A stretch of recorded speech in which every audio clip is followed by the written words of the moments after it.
Сәлеметсіздер ме? Мемлекеттік және жергілікті басқару экономика мамандықтарының студенттері. Ағымдағы семестрде біз сіздермен экономиканы мемлекеттік реттеу пәнін оқитын боламыз. Бұл пәнді сіздерге мен экономика және басқару кафедрасының аға оқытушысы Аблайханова Тана Аблайхановна оқитын боламын. Сонымен, құрметті студенттер, бүгін экономиканы мемлекеттік реттеу пәні бойынша бірінші дәрісіміз экономиканы мемлекеттік реттеудің теориялық аспектілері атты тақырыпта бастаймыз. Жалпы дәрісті бастамас бұрын экономиканы мемлекеттік реттеу пәнінің негізгі мақсаты студенттерді экономиканы мемлекеттік реттеудің әдістері, құралдары, субъектілері, объектілері және теориялық, әдіснамалық, тәжірибелік негізгі аспектілермен таныстыру болып табылады. Жалпы, құрметті студенттер, мемлекет күнделікті нарықтық экономикада, кез келген елдің экономикасында, халықаралық экономикада, біздің еліміздің Қазақстанның экономикасында экономиканы мемлекеттік реттеуді жүзеге асырады. Яғни, экономиканы мемлекеттік реттеу дегеніміз, бұл нарықтық экономиканың тиімді жұмыс істеу үшін жағдай жасау мақсатында шаруашылық жүргізуші субъектілердің мінез-құлқына әсер ету арқылы заңды мемлекеттік мекемелер жүзеге асыратын заңнамалық, атқарушылық және бақылаушылық сипатындағы шаралар жиынтығы болып табылады. Жалпы, экономиканы мемлекеттік реттеу дегеніміз макроэкономикалық тұрақтылықты қамтамасыз ету мақсатында мемлекеттің жүзеге асыратын экономикалық және әкімшілік әдістерінің жиынтығы болып табылады. Яғни, құрметті студенттер, мемлекет экономикалық реттеуде, экономикалық басқаруда, экономикалық саясатты жүзеге асырады. Яғни, макро деңгейде, ұлттық экономика деңгейінде және үй шаруашылығы, жеке экономикалық субъектілер, фирмалардың деңгейінде экономикалық процестерге мақсатты әсер ету, экономикалық дамудың шекті жағдайларын жасау және жетілдіруді жүзеге асырады. Яғни, өмірдің негізгі мақсаты экономикалық және әлеуметтік тұрақтылық болып табылады. Неге? Себебі сіздер жақсы білесіздер. Кез келген елдің экономикасының дамуындағы ең негізгі мақсат экономикалық өсім. Ал экономикалық өсім дегеніміз не? Ол халықтың әл-ауқатының жоғарылауы және ұлттық өндіріс көлемінің өсуі болып табылады. Сондықтан да осы мақсаттан туындайтын тағы да келесі мақсаттарды нақтылап айтатын болсақ, экономикалық өсу, толық жұмыспен қамту, экономикалық тиімділік, экономикалық еркіндік, әлеуметтік қорғау, бағаның тұрақты деңгейі, сыртқы байланыстағы теңгерім болып табылады. Яғни, біз сіздермен қарастыратын болсақ, экономиканы мемлекеттік реттеудің қажеттілігі немен түсіндіріледі дейді. Яғни, сіздер осыға дейін экономикалық теория пәнін оқыдыңыздар. Экономикалық теорияда осы ілімді қалыптастырушы 19-шы, 17-шы, 20-шы ғасырлардағы экономистердің негізгі экономикалық ілімдерімен таныстыңыздар. Яғни, капиталистік экономикадағы, нарықтық экономикадағы, социалистік экономикадағы, дәстүрлі экономикадағы мемлекеттің экономикаға араласу шегі қандай болу керек? Неліктен мемлекет экономиканың дамуына араласу қажет деген сияқты сұрақтарды қарастырдыңыздар. Жалпы, осы емірдің қажеттілігін екі негізгі классикалық, неоклассикалық теориямен түсіндіруге болады. Классикалық теорияның негізгі өкілі Адам Смит болды. Яғни, Адам Смит айтты, мемлекет экономиканың дамуына араласпауы қажет, нарық өзін өзі реттейді, өзін өзі бағыттайды, ал мемлекеттің рөлі ол түнгі қарауылдың рөлін атқарып, жалпы тәртіпті қамтамасыз етеді. Яғни, жалпы қауіпсіздікті, қоғамдық қауіпсіздікті қамтамасыз ету деп табылады. Ал неоклассикалық, неолибералдық тұжырымдар айтады. Хайек, Фридман, одан кейінгі кейнстік ағымдар, олар айтады мемлекет экономиканың дамуына белгілі бір шекті дәрежеде араласып, мемлекеттің экономиканың дамуын қалыпты дәрежеде реттеп отыруы қажет деген ой пікірлерін білдіреді. Соған байланысты аралас экономика моделі пайда болады. Аралас экономика моделі, яғни қандай экономика? Яғни таза нарықтық экономиканың белгілері мен жоспарлы экономиканың белгілері тиімді байланыста жүзеге асырылатын аралас жүйе болып табылады.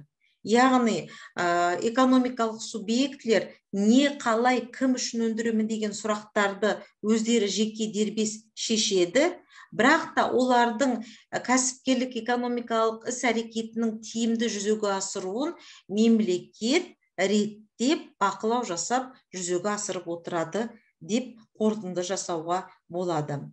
Қазіргі Қазақстан Республикасының экономикасы аралас әлеуметтік бағытталған нарықтық экономика жолында дамып келеді. Осы жағдайды ескере отырып, біз енді мемлекеттің экономикалық қызметін қарастырамыз. Яғни жалпы мемлекет өзінің экономикалық қызметінде, экономикалық реттеуінде негізгі объектілері қандай? Мемлекеттің негізгі объектісі немесе нысаны деп айтамыз, ол ұлттық экономика.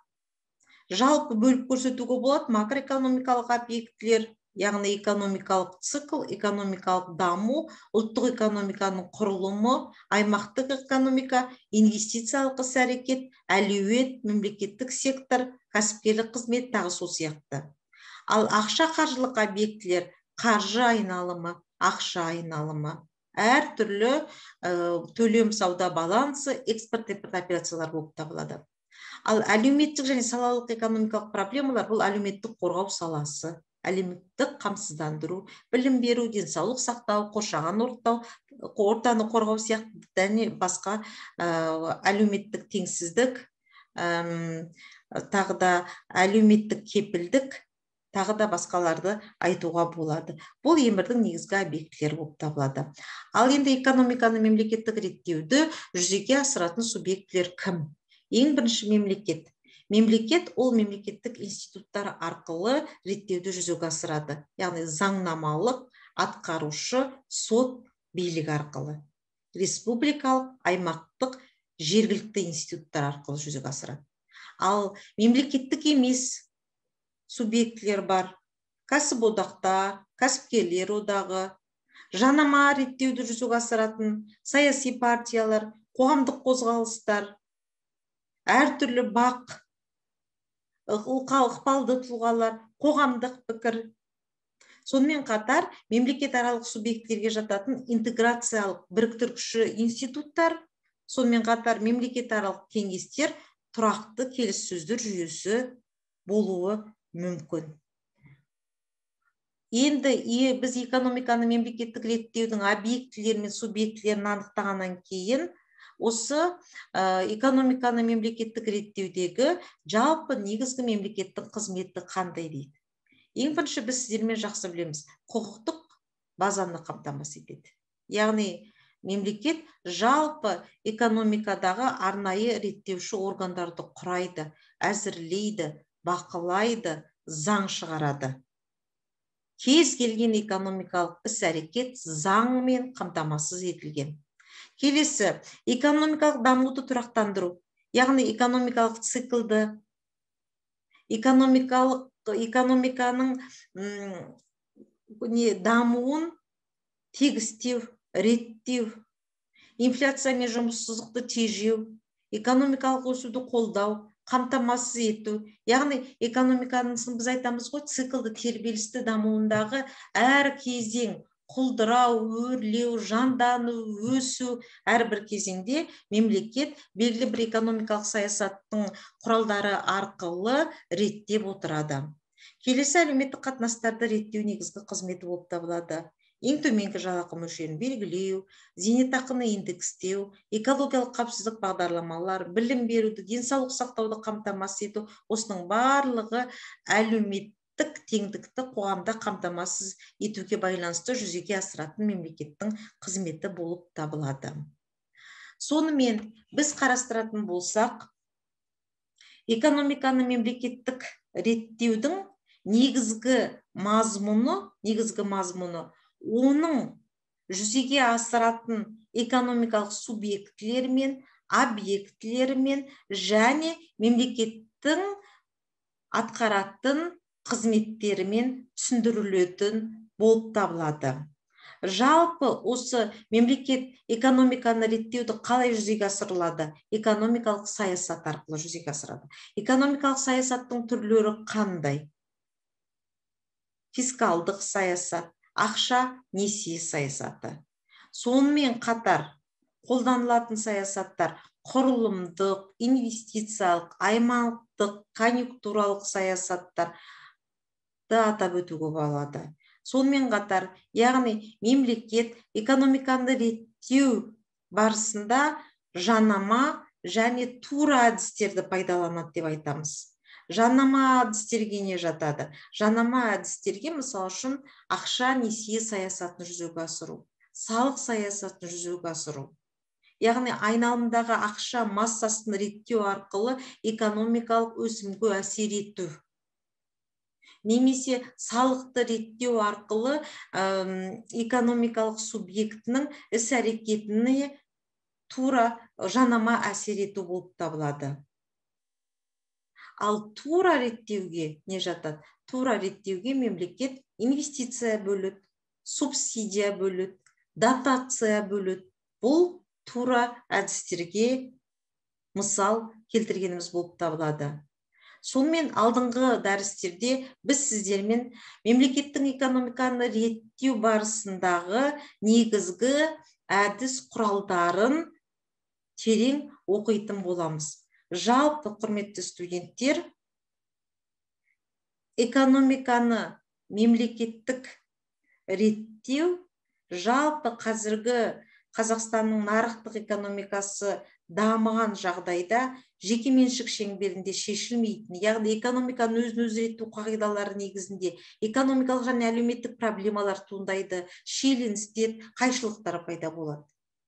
Сондықтан да осыны шешу үшін, осы мәселелерді шешу үшін мемлекет экономиканың дамуына араласады.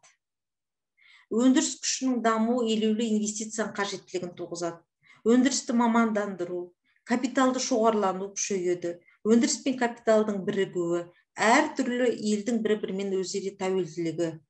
Сонымен бірге қоғам дамуының белгілі бір сатысында еңбек пен капиталдың арасында қарама-қайшылық күшейе түседі. Жаппай жұмыссыздық, экономикалық дағдарыстар, жалпы ұлттық кейін әлемдік дағдарыстарға айналады. Яғни осы қайшылықтарды шешу үшін экономикадағы жалпы тұрақты дамуды қамтамасыз ету үшін мемлекет экономиканың дамуына араласады, экономиканың дамуын реттейді.